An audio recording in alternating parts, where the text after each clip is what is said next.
कभी सोचा है जब हम पानी में 1 चम्मच चीनी डालते हैं और एक दूसरे ग्लास में 10 चम्मच, तो दूसरे वाला ज्यादा मीठा क्यों लगता है? ये तो कॉमन सेंस है, राइट? बट केमिस्ट्री की दुनिया में इस ज्यादा मीठेपन को, इस स्ट्रेंथ को हम एग्जैक्टली नापते कैसे हैं? सही सवाल। आज हम इसी आइडिया को समझने वाले हैं। ये है यूनिट 1, सॉल्यूशंस का एक बहुत important topic, expressing concentration of solutions. बिल्कुल सही। और ये टॉपिक सिर्फ मीठेपन के बारे में नहीं है।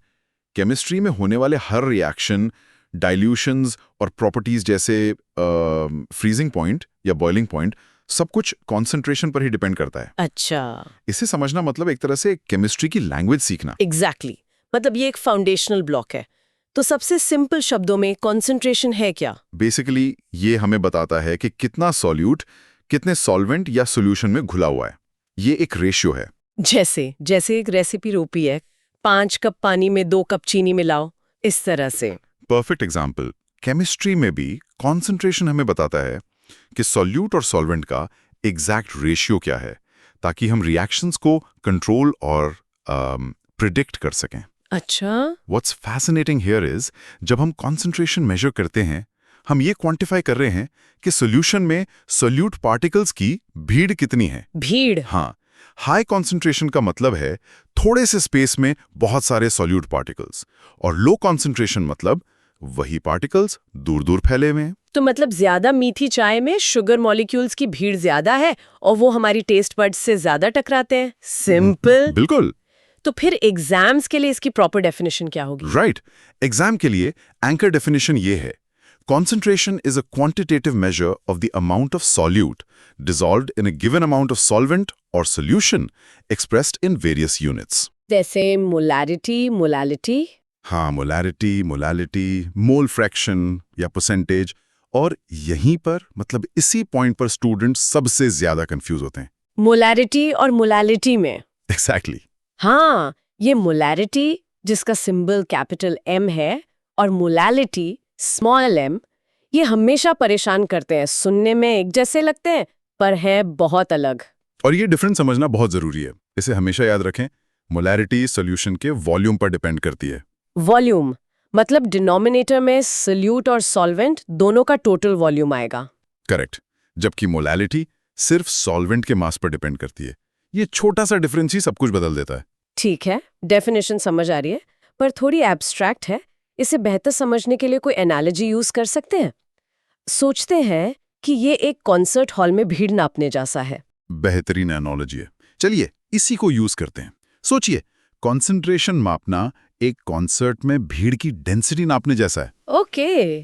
तो मोलैरिटी ये बताने जैसा है कि पूरे थिएटर में सीट्स और वॉकिंग स्पेस सब मिलाकर कितने लोग हैं।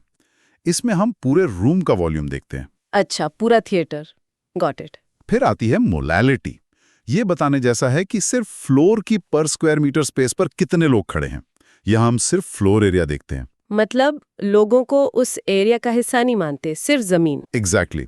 और तीसरा मोल फ्रैक्शन। ये बताने जैसा है कि भीड़ में जितने भी लोग हैं उनमें से कितनी फ्रैक्शन महिलाएं हैं। ये एक यूनिटलेस रेशियो है। वाओ, ये तो एकदम क्रिस्टल क्लियर हो गया। मोलैरिटी पूरे सॉल्यूशन के वॉल्यूम को देखती है और मोलालिटी सिर्फ सॉल्वेंट के मास को। पर सवाल यह है कि हमें इतने अलग-अलग तरीकों की जरूरत ही क्यों पड़ी? एक ही यूनिट से काम नहीं चल सकता था? That's a great question. If we connect this to the bigger picture, ये अलग-अलग यूनिट्स इसलिए एग्जिस्ट करती हैं क्योंकि केमिस्ट को सॉल्यूशंस को डिस्क्राइब करने के लिए एक प्रिसाइज क्वांटिटेटिव लैंग्वेज की जरूरत थी। मतलब एम्बिग्विटी हटाने के लिए। हाँ, बिना स्टैंडर्ड यूनिट्स के मैंने एक सॉल्ट सॉल्यूशन बनाया का कोई मतलब नहीं है। कितना सॉल्ट, कितने पानी में। कॉन्सेंट्रेशन यूनिट्स इस एम्बिग्विटी को खत्म करती हैं। सही बात है। इनके बिना स्टोइकियोमेट्री, इंडस्ट्रियल प्रोसेसेस या कोलिगेटिव प्रॉपर्टीज कैलकुलेट करना इम्पॉसिबल होता। राइट। साइंस में एम्बिग्विटी की कोई जगह नहीं है, सब कुछ प्रिसाइज होना चाहिए। चलिए इसे दिमाग में पिक्चर करते हैं, एक मेंटल मूवी बनाते हैं ताकि ये कॉन्सेप्ट हमेशा के लिए याद हो जाए। परफेक्ट। इमेजिन कीजिए एक बीकर में 100 ml पानी है। ठीक है, 100 ml पानी, जो कि 100 ग्राम्स के बराबर है, क्योंकि पानी की डेंसिटी 1 ग्राम पर मिलीलीटर होती है। अब इसमें हमने 1 मोल नमक यानी 58.5 ग्राम्स NaCl घोला। ओके। नमक घुलने के बाद सॉल्यूशन का टोटल वॉल्यूम थोड़ा सा बढ़कर 105 मिलीलीटर हो गया है। ओके, सिचुएशन सेट है। 100 ग्राम्स पानी, 1 मोल नमक और फाइनल वॉल्यूम 105 मिलीलीटर। अब इस एक सॉल्यूशन की कॉन्सेंट्रेशन अलग-अलग यूनिट्स में कैसे एक्सप्रेस करेंगे? चलिए मोलारिटी से शुरू करते हैं। मोलारिटी m हमेशा होती है मोल्स ऑफ सॉल्यूट पर litre of total solution. Total solution, ये इंपॉर्टेंट है। बहुत।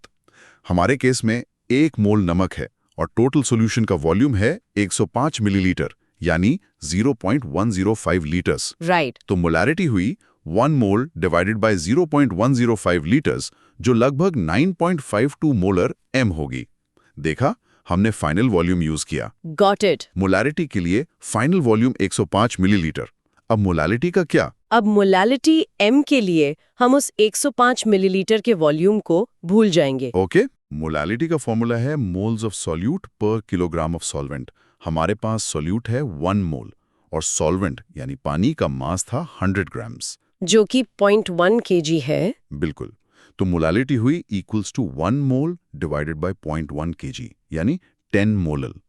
यहाँ फोकस सिर्फ सॉल्वेंट के मास पर है। ओह, तो मोलारिटी आई 9.52 m और मोलालिटी आई 10 m। मतलब एक ही सॉल्यूशन की दो अलग-अलग वैल्यूज। अब मोल फ्रैक्शन भी देख लेते हैं। जरूर। मोल फ्रैक्शन x एक यूनिटलेस रेशियो है। ये टोटल मोल्स में से एक कंपोनेंट का हिस्सा बताता है। हमारे पास नमक का 1 मोल है। अब पानी के मोल्स निकालने हैं। हाँ, पानी का मास है 100 ग्राम्स और पानी का मोलर मास होता है 18 ग्राम पर मोल। तो पानी के मोल्स हुए 100/18, यानी 5.56 मोल्स।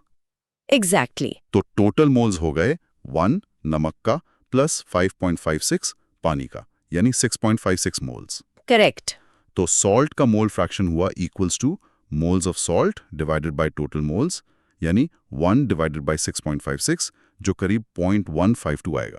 और इसका कोई यूनिट नहीं होता? नहीं, इसे एक पाई चार्ट की तरह सोचिए, जिसका 15.2% हिस्सा सॉल्ट है। तो देखिए, एक ही सॉल्यूशन को हमने 3 तरीकों से डिस्क्राइब किया: 9.52 मोलर, 10 मोलल और 0.152 mole fraction. So what does this all mean in the real world? ये मोलारिटी और मोलालिटी का डिफरेंस असल में कहाँ मैटर करता है? ये बहुत इंपॉर्टेंट सवाल है। इसका सबसे बड़ा इम्पैक्ट टेम्परेचर चेंजेस में दिखता है। मोलारिटी वॉल्यूम पर डिपेंडेंट है और हम जानते हैं कि लिक्विड्स का वॉल्यूम टेम्परेचर के साथ चेंज होता है। अच्छा।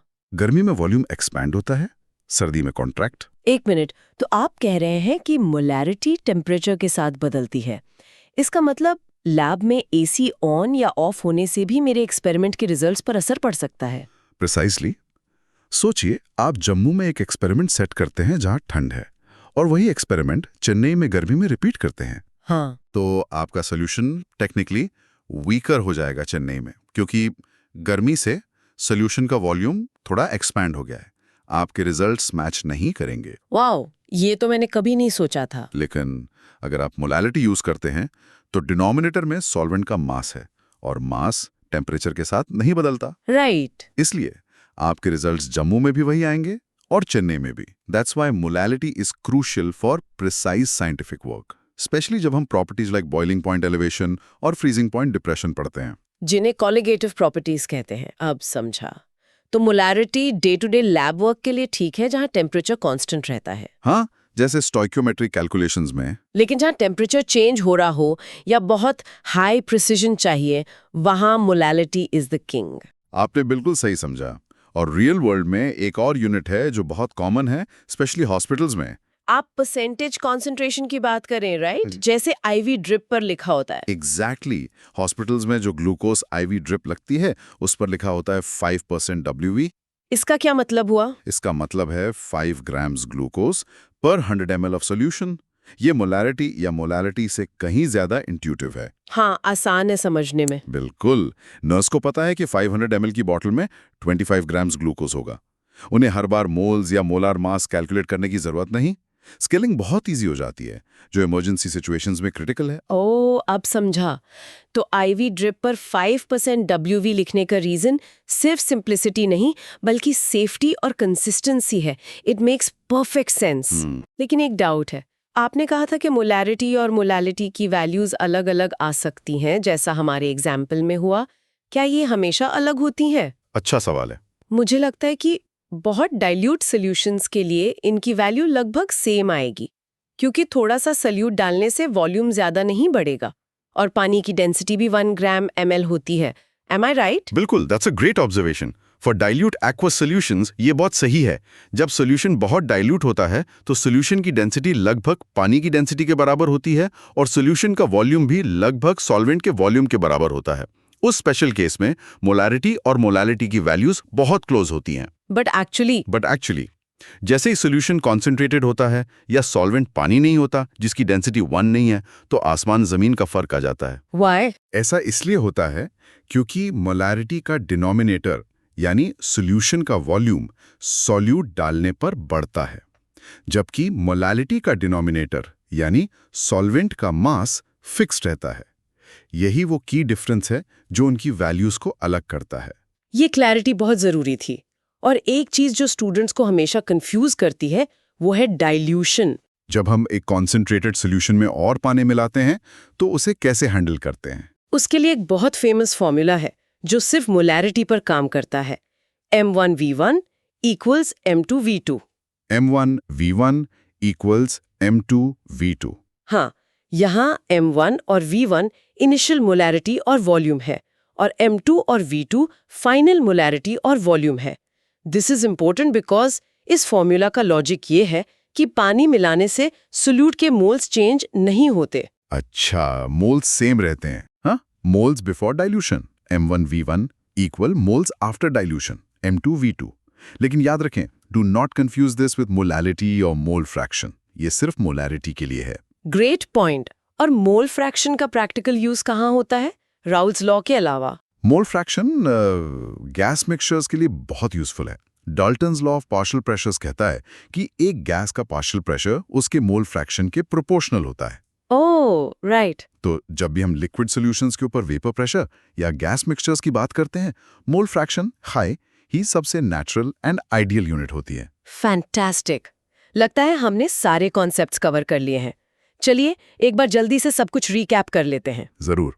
सबसे पहली बात, कॉन्सेंट्रेशन सिंपली सोल्यूट और सॉल्वेंट का रेशो है जो हमें सॉल्यूशन की स्ट्रेंथ बताता है। दूसरा, मोलैरिटी और मोलालिटी का कोर डिफरेंस याद रखें। क्राउड डेंसिटी वाली एनालॉजी बेस्ट है। मोलैरिटी है पूरे थिएटर में लोग, यानी टोटल सॉल्यूशन वॉल्यूम।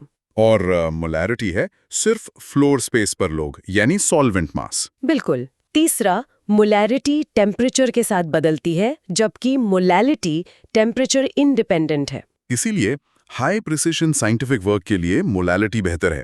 चौथा, रियल वर्ल्ड में आईवी ड्रिप्स में परसेंटेज कॉन्सेंट्रेशन यूज होता है क्योंकि वो इंट्यूटिव है और स्केल करना आसान है। और आखिर में एग्जाम्स के लिए सबसे जरूरी बात, dilution formula M1V1 is equal to M2V2 सिर्फ और सिर्फ मोलैरिटी के लिए है। ये फंडामेंटल डिफरेंस ही सारे कैलकुलेशंस का बेस है। तो हमने ये तो समझ लिया कि सॉल्यूशन की स्ट्रेंथ या भीड़ को अलग-अलग तरीकों से कैसे नापते हैं और हर तरीके का अपना एक स्पेसिफिक यूज केस है। But what's fascinating here is, हमने ये तो देख लिया कि कॉन्सेंट्रेशन को कैसे मेजर करते हैं, पर क्या होगा अगर कॉन्सेंट्रेशन इतना बढ़ जाए कि सॉल्वेंट और ज्यादा सॉल्यूट को होल्ड ही ना कर पाए? उस लिमिट को क्या कहते हैं और कौन से फैक्टर्स जैसे टेम्परेचर या प्रेशर उस लिमिट को कंट्रोल करते हैं? इसके बारे में सोचिए।